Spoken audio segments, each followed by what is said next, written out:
There's been a lot of buzz surrounding Genesis lately. Hot off the unveiling of their first luxury SUV, Genesis is pushing hard to establish itself as a serious player in the German-dominated luxury market.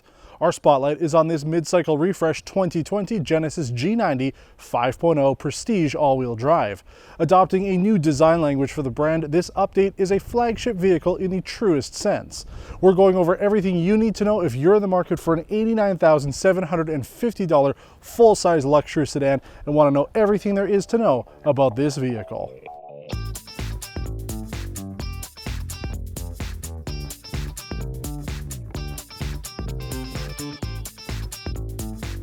This is a vehicle I am so excited to be finally driving. I saw it last year at the Toronto Auto Show, and I'll tell you right away, I wasn't sold on the look from the photos. I was looking at the photos online, it just didn't vibe with me. It wasn't until I actually saw the vehicle in person that I realized just how good this really is, and I suspect that's the same way for a lot of people out there. It's just, it doesn't photograph very well, it doesn't get on camera the same way that it is presented in person. So if you're not 100% sold on this, go and take a look at it in person and then see if your opinions change. We'll talk about the design in a couple minutes. Let's go over some of the important details about this. In the US, this exact trim, the 5-liter Prestige all-wheel drive, is $79,195 US, and that works out to be about $103,000 Canadian. So at $89,750, this is a screaming good deal. Uses a 5-liter GDI V8 engine producing 420 horsepower, 383 pound-feet of torque. It is a carryover from that 2015 model. It's where it was launched originally in South Korea, and we got it a year later. So carryover engine, but still works incredibly well. Comes with an 8-speed automatic transmission with all-wheel drive. In the US though, you have two different engine options, the 3.3 twin turbo out of the G90 or this, and in the US you have the option of rear-wheel drive or all-wheel drive, but here in Canada this is it. We only have one trim, one engine, one drivetrain. That makes sense, we're a smaller market, and this is definitely the one to go with. It has a 316 centimeter wheelbase. That's only 5 centimeters shorter than the current long wheelbase 7 Series, so this is a big behemoth of a car. Now we're going to focus more kind of in spirit to the Cadillac CT6 and the Lincoln Continental. Yes, this does technically compete with the Lexus LS and the Audi A8 and the BMW 7 Series and the Mercedes S-Class. And while we've driven a number of 7 Series, it's just not there on price. Because this is closer in price to both the Cadillac and the Lincoln, that's where I want to be focusing, and we've driven both of those vehicles pretty recently. Now, as I mentioned in our introduction, Genesis has just announced their GV80. It is a mid-size 3-row luxury SUV, but it's not quite like this. It's kind of the problem that a manufacturer will have when you have a flagship like the G90 and you're pulling out new products afterwards. Those new products, even though they're lower in the totem pole, end up having some more features. So that GV80 has a little bit more going on, and even the design is slightly different than this, even though this is a facelift for 2020 here in our market. Now, a lot of people don't like this front grille, but let me explain to you why it's designed this way. Genesis needs a brand. They need something that people can instantly recognize when they see it. They've designed the face of their vehicles by morphing the Genesis logo. Essentially, the crest where the badge is that says Genesis is widened into what makes the grille on this. And the quad LED headlights and the horizontal daytime running light form the wings of their badge. I think it looks really cool. It has a nice flow. And if you look at the side profile, those daytime running lights merge right into where the turn signals are, and they kind of continue into the taillights. Everything's on the same level. Looks even better on the new GV80 because it has a dual daytime running light setup. They've split the headlights and it runs all along the side of the vehicle into the taillights. It's almost like the car itself is one solid piece of metal, and then they've brushed away the headlights just to reveal those and the side markers and everything. I think it's such a good looking vehicle, and the way that they've incorporated everything really works, especially for a car like this. They're moving in a direction to have a coherent design language. You might not like it, and that's okay. That's why there's choice out there. That's why there's other vehicles. But man, oh man, do I like the look of this car. And I think they're on the right track when it comes to design for their vehicles. We're likely going to be seeing a refreshed G80 pretty soon that will have a very similar front end to it. But I do hope that Genesis makes it slightly different. As I said, the GV80 is a little different from this. So if they use the same design elements, but still make each car look unique, that would be the best. So what do you get for nearly $90,000 Canadian, nearly $80,000 US? A full suite of enhanced driver assistance systems, including lane follow assist with enhanced lane keep assist, rear cross traffic alert with avoidance assist, forward collision alert detects bicycles now on top of regular vehicles, the safe exit system that we saw on the Kia Telluride and Hyundai Palisade, essentially alerting the driver if there's an obstacle coming from behind. If a rear passenger is trying to get out of the vehicle, it will prevent an accident that way. And there's also the new highway driving assist, which helps to maintain the center lane with the active cruise control system and can also adjust the speed automatically based on the posted signage. The Genesis G90 has 10 airbags as standard, blind spot monitoring, driver attention warning, a 360-degree multi-view camera system, and a 5-link independent Genesis adaptive control suspension. It rides really, really well. Again, on par with something like the Cadillac CT6 and Lincoln Continental, and really close to what you would get on a 7 Series. You also have Genesis welcome lights on the mirrors. They'll project the Genesis logo on the side. The mirrors will fold out automatically as you're approaching. Looks really cool. You have keyless entry and locking on all 4 doors, plus soft close on those 4 doors, a rear smart opening trunk, and these 19-inch G-Matrix staggered aluminum rims. I think they look great. Now, I say that this is a flagship in the truest sense because it truly is the representation of what Genesis is going to be doing moving forward. Obviously, that design language has trickled down to the GV80, but we're also going to be seeing that continuing throughout. But it is also a facelift in the truest sense because the face itself is really what has been updated. The exterior design is new for 2020, but the interior is almost essentially carried over from the outgoing pre-update version. So if you're not really a huge fan of the exterior look, but you like the inside, you could go with a 2018 or 2019 G90 and get pretty much the same kit on the inside. We have Napa leather with open pore natural wood trim, front outboard heated, ventilated, and memory seats on all 4 seats. You also have a smart mode for the driver. It will optimize the seating position based on your height and weight, and I gotta say it works. So if you maybe have some issues with your back or your legs while you're driving around, this might be the car for you. The rear right passenger has 14-way power adjustment with power headrest. You have 12-way adjustment for the rear left side. You have rear seat vanity lights that pump out from the top of the headliner, rear power sunshades on the side windows and the back, all power operated, and rear HVAC controls for the 3rd zone climate, as well as full media controls in the center with all the power seat adjustments there. Really nice stuff, and I mentioned this on social media. This is really what the Lincoln Continental should have been, because you've got all the tech features, you've got the price. It's a rear-wheel drive based vehicle, so a proper luxury car. But unlike the Continental, every single piece of this body is built to perfection. It is assembled properly, everything lines up, and everything works, whereas the Continental just suffered from poor buildmanship. Now, there's a couple other features on the inside I want to talk about. You have an easy entry for the rear seats. So for example, if you're coming into the right rear seat, the seat in front will push out of the way, and you can control that seat too, just like you would expect on a long wheelbase luxury sedan. You have a 12.3-inch navigation system with Sirius XM, Apple CarPlay, Android Auto, and a 900-watt 17-speaker Lexicon surround sound audio system. Sounds great. And that was one of the complaints that we had about the G70. It used essentially the same infotainment software that was found on other Hyundai and Kia products. It needed something a little different to push it up to the luxury level, and this has a different UI, so I like it. Very good stuff there. You have Qi wireless charging, a leather dashboard, ambient lighting, though it is a little light, especially compared to what you would get from BMW or Mercedes-Benz, but the fact that it's there is still a plus. You have a front sunroof only. It's not a pano sunroof, and there isn't another one in the back, but you do have a color head-up display and a 2-stage heated leather-wrapped steering wheel. So honestly, the inside here, really nice, similar to what you get on the pre-facelift version. Almost everything is identical, but that's not a bad thing. This is a seriously good car. For what you're getting for $89,000, it's incredible. But here's the thing, anybody can really make a nice car. You can take the nicest leather out there, you can make it soft, you can make it supple, whatever you want to do, anybody can do it. It's about the entire experience when it comes to not only buying the car, but owning it. And that's what Genesis is trying to do here. They want to reinvent the entire experience when it comes to buying and owning a luxury vehicle. Here in Canada, you get a 5-year, 100,000 kilometer complimentary scheduled maintenance at-home valet with courtesy vehicle and comprehensive limited warranty. So not only when you buy the vehicle will they come and deliver it to your house, when you need service, they will come, pick up your vehicle, and leave you a replacement until yours is ready again. So you really never have to go to the dealership if you don't want to.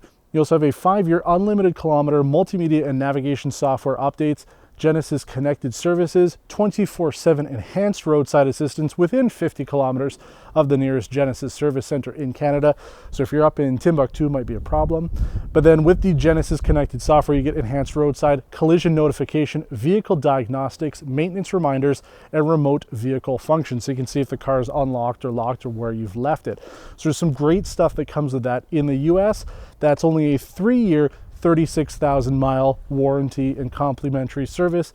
So you don't get quite as much there. Here in Canada, they're pushing it a lot harder. Also, you buy it online and there's only one option. Unlike a 7 Series or an S-Class where you start off with a base price of maybe 105, 110,000 and then start working your way up in options, this is fully loaded. This is it. There's no options. It makes it so simple. So you just go to the website, you pick this trim. It's even simpler here in Canada.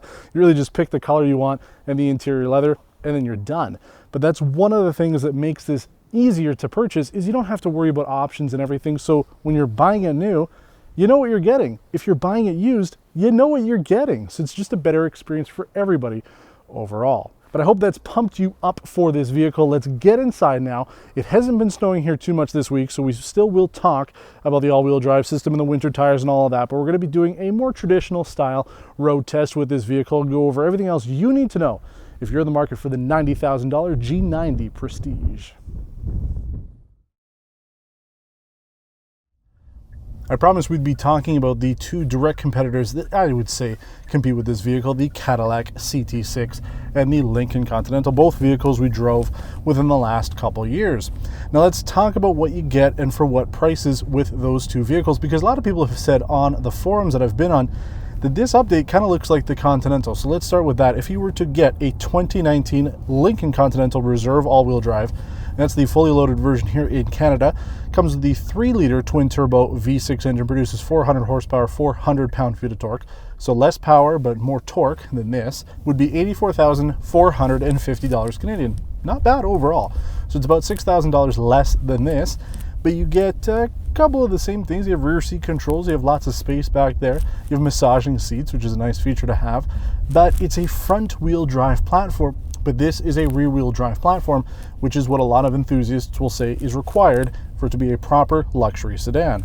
Now let's talk about the Cadillac CT6. It's a little different. We drove the 2018. There was a facelift for 2019, and the 2020 is supposed to be the last model year here in Canada. There are some changes for it though, so it is important to note. If you were to buy the 2018 Cadillac CT6 that we featured 2 years ago, it was the Platinum all-wheel drive, has a 3-liter twin-turbo V6 engine, produces 404 horsepower, 400 pound-feet of torque. So again, very similar to what this does, almost on par exactly with the Continental.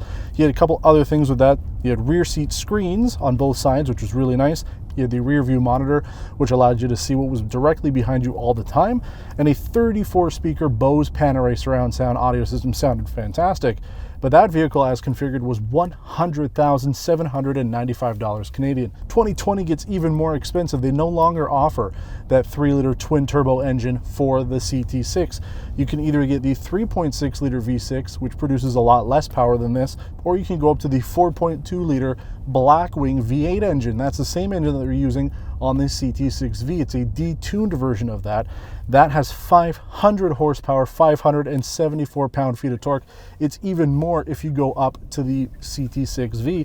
But that vehicle, the new 2020 Cadillac CT6 Platinum all-wheel drive, starts at $104,198 Canadian. So 15 grand less, you get this. And look at the amount of space I've got back here. Tons of space. I have controls for all the media, tri-zone climate. I've got control for that. USB chargers in the center, another USB outlet, and a cigarette outlet in the armrest here. I'm super comfortable. I have my little vanity mirrors here. Make sure I look good before going on camera. And what else could you really ask for? Power sunshades on the side. That was one thing that the Lincoln Continental didn't have.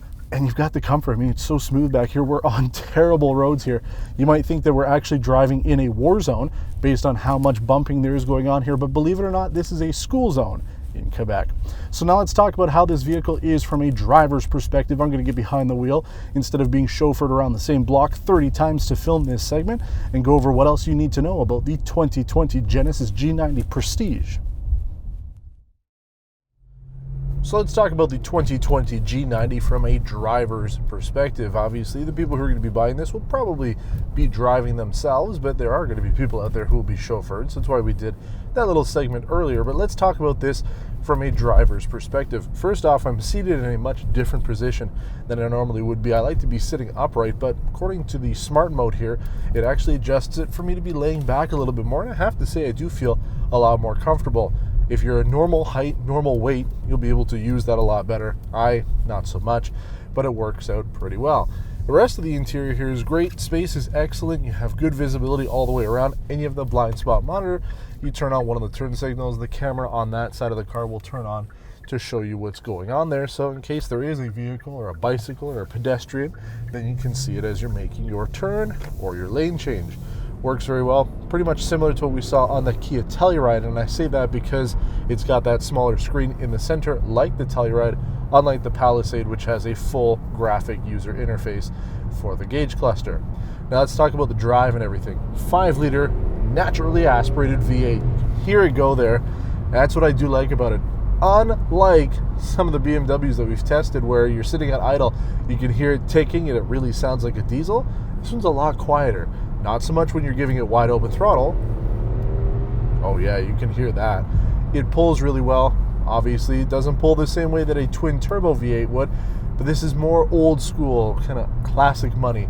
If you're looking for that sort of experience, you have a big V8 engine, there's no turbos, so theoretically it should be better for maintenance down the road. Plus, you don't have to worry about little turbo lag and stuff. So sure, the power is a little bit low, especially compared to the current range of BMW and Mercedes vehicles, but really for what you need on a daily basis, this is more than enough. 420 horsepower is really good and doesn't feel bloated. You know, this car is heavy, but it doesn't feel that way. This engine feels like it performs the way that it should. And if you put the car into sport mode, the driver's bolster firms up a little bit. Oh yeah. And it goes, man. It goes. Oh, just listen to it coming around the corners there. Really nice. This is the engine to go with. I know you can get the 3.3 twin turbo in the US, and it's a great engine on the G90. But when you have a bigger car like this, you do need the power. So it is nice to have this option, and here in Canada, it's the only way you can get it, so you don't have to worry about it. If you're looking at it new or in the pre-owned market, you get the best.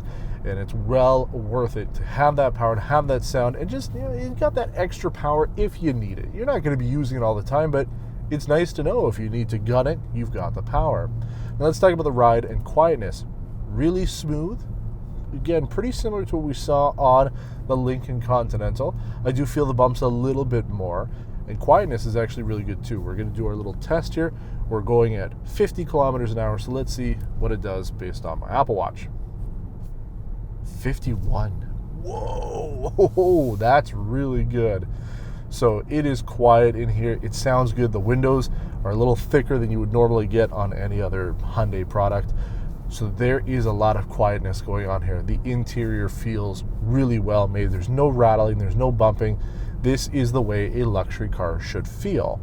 How does it perform though in terms of snow? There's no snow today. You can see the road is actually clear. It's very nice, but we have had some snow before I was able to film it, and that's the only time this doesn't really live up to what we expect from something like a BMW or a Mercedes. And I'll give Genesis the benefit of the doubt that maybe it's the tires on here, because the last set of BMWs we've tested all came with Pirelli winter tires. These are Hankook winter tires.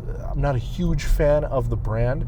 So what I've noticed, coming around a corner, not going fast, you know, I like to drive smart and safe when I'm driving any of these cars, but if I'm coming around the corner, especially into my neighborhood and there's some snow there, it loses a bit of traction. Unlike the BMWs that gripped through those corners, this loses traction a little bit. So it's hard to know for sure. Really, I would need to have the exact same winter tires or very similar. Now, obviously, sizing is going to be a little bit different, plus these are staggered rims.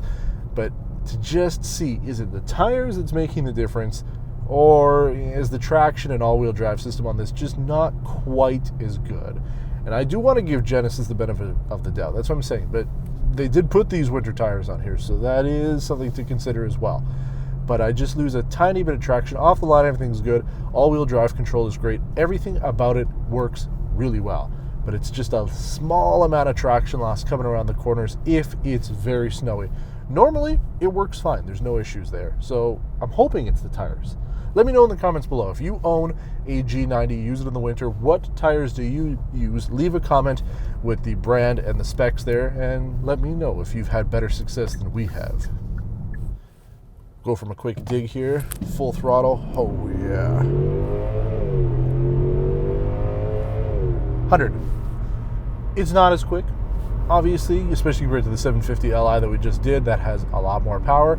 Wouldn't be as quick as the Cadillac CT6 with the V8 now because it has more power, but it's more than what you need. It depends on what you're going for with a car like this. I think the people who are buying a Genesis aren't buying it for performance. They're not buying it because they want a sporty experience. And I can tell you, it's not a sporty experience. When you're going into the corners, forget about the traction loss on the snow. It just doesn't feel as sporty. You're rolling a little bit more. It feels a little bit more like a boat, and that's fine. Genesis is on the right track.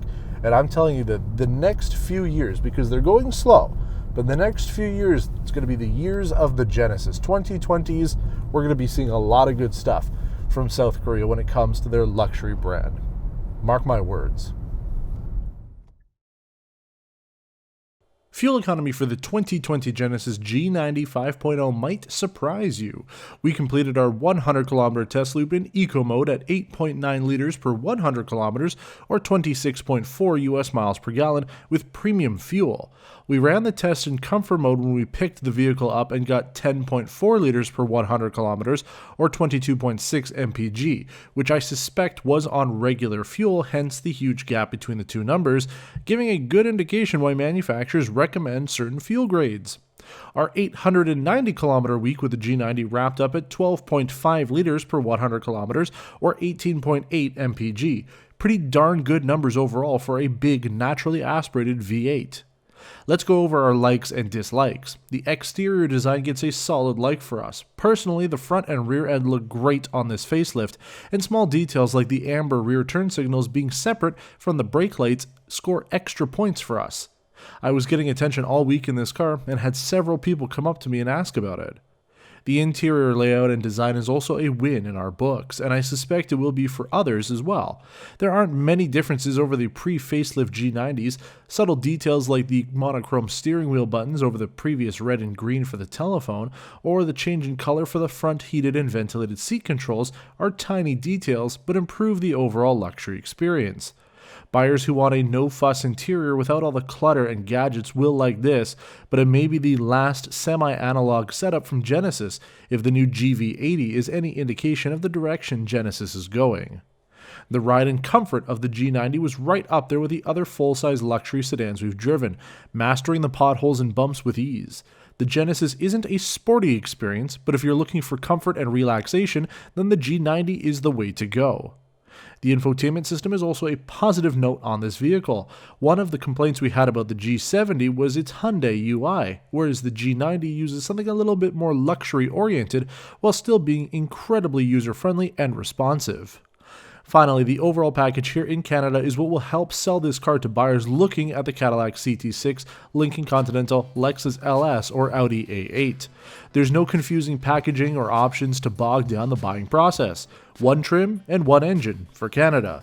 Buy online, deliver to your door, and a 5-year warranty with scheduled maintenance, and never setting foot in the dealership.